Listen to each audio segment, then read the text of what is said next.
Hey guys, welcome to our channel. જય શ્રી કૃષ્ણ, જય યોગેશ્વર. કેમ છો? આઈ હોપ કે તમે મજામાં છો. હું પણ મજામાં છું. અત્યારે વાગવામાં આવી ગયા છે 9:30.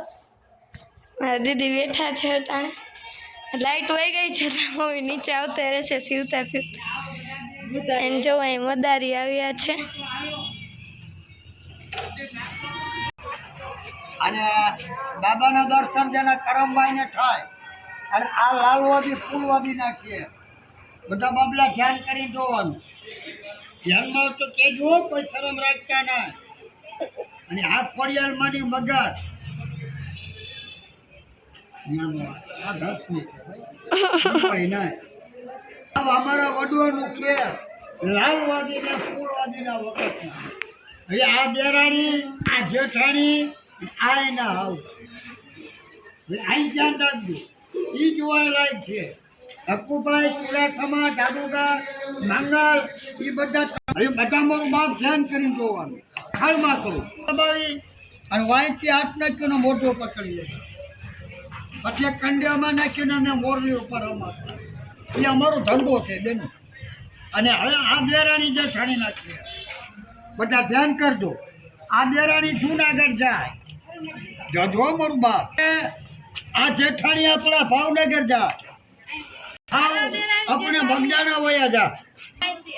એક પ્રેમ છે આવી રીતે બધે બહેનો ભાઈ એક પ્રેમ રાખજો બાજવાનો કરતા થાય. અને આ જાદુ નાખીએ અમારો વડવા લાલવાદી ફૂલવાદી એકમાં વયું જા.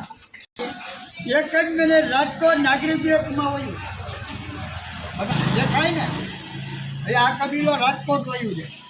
આપણા નાગરિક બેંકમાંથી આવવા બધા બા બહેનોને સીતારામ કરીને જય શ્રી કૃષ્ણ કરી અને જલ્દી આવી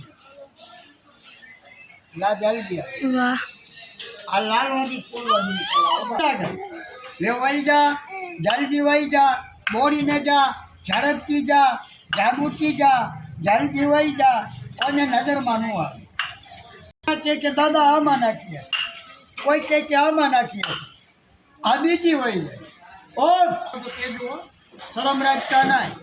જલ્દી જા બોડીને જા ઝડપથી જા આપણે ભાવનગર વહી જા રાજપરા ખોડિયાલમાંના દર્શન કરવા જલ્દી વયા જા કોઈને નજરમાં ન ઓ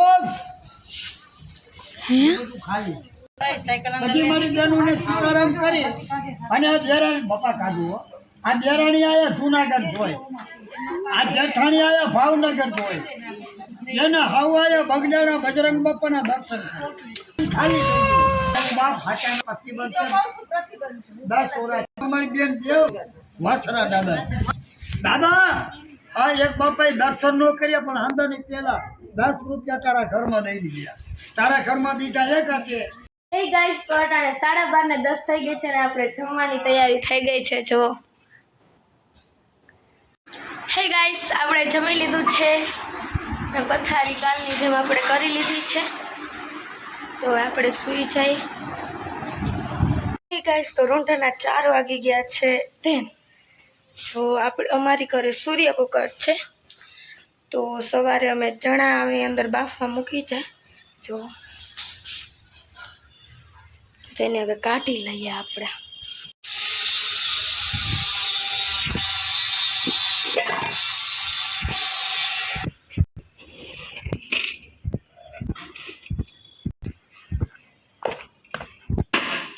તો અત્યારે વાગી ગયા છે 4:30 અને મારા મમ્મી દૂધી ખમડે છે. મમ્મી શું બનાવવાનું છે?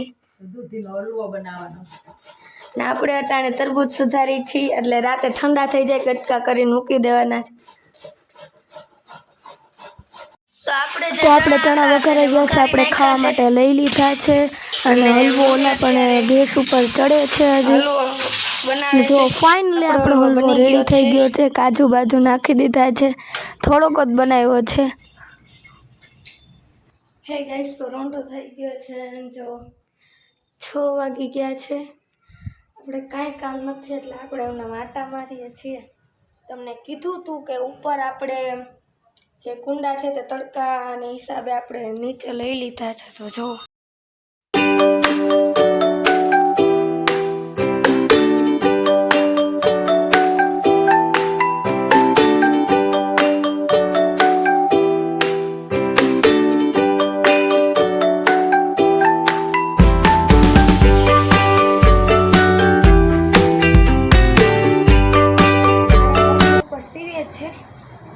હમણાં જેતપુરથી 3 ડ્રેસ તમને આગલા બ્લોગમાં નહીં પણ 2-3 બ્લોગ પહેલાં તમને દેખાડ્યું હતું.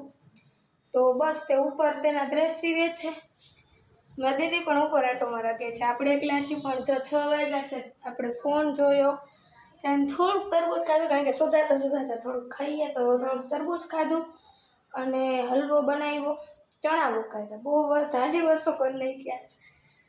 તો બસ એ તો કાંઈ નહીં, બહાર બધા બેઠા છે.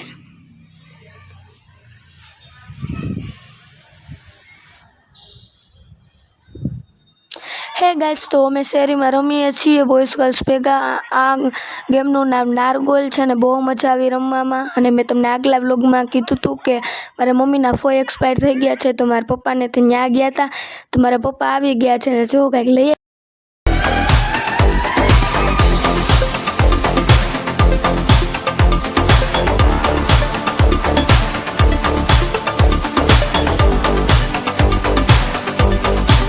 પપ્પા લઈ આવ્યા હતા. તે મારો મારા દીદીનો ફોટો હતો અને જો મોપા બહુ ઝાઝી કેરી લઈ આવ્યા છે. તો અટાણે મારા દીદી રોટલી બનાવે છે. બધી કેરી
હે ગાઈસ, તો જો અડધી કેરી ગોઠવાઈ ગઈ છે ને બાકીનું એક બોક્સ રહ્યું છે તો તે હું કાઢું છું ને. બહુ મોટું ફળ છે. મારા પપ્પા ગામડે એટલે કે કેરિયાચારથી લઈ આવ્યા છે. મારા મામાને ઘરને બાજુનું ગામ છે ત્યાંથી લઈ આવ્યા છે કેરી અને કાચી છે એટલે દાબા માટે આપણે ઉપર લઈ આવ્યા છે. દાબો નાખી દઈ અને જો ફાઇનલી આપણી બધી કેરી ગોઠવાઈ ગઈ છે.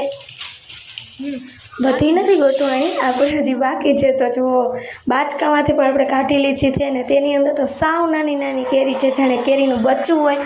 તો બાય એવરીવન, ને નેક્સ્ટ વ્લોગમાં કેવો લાગ્યો વ્લોગ તે કમેન્ટ કરજો.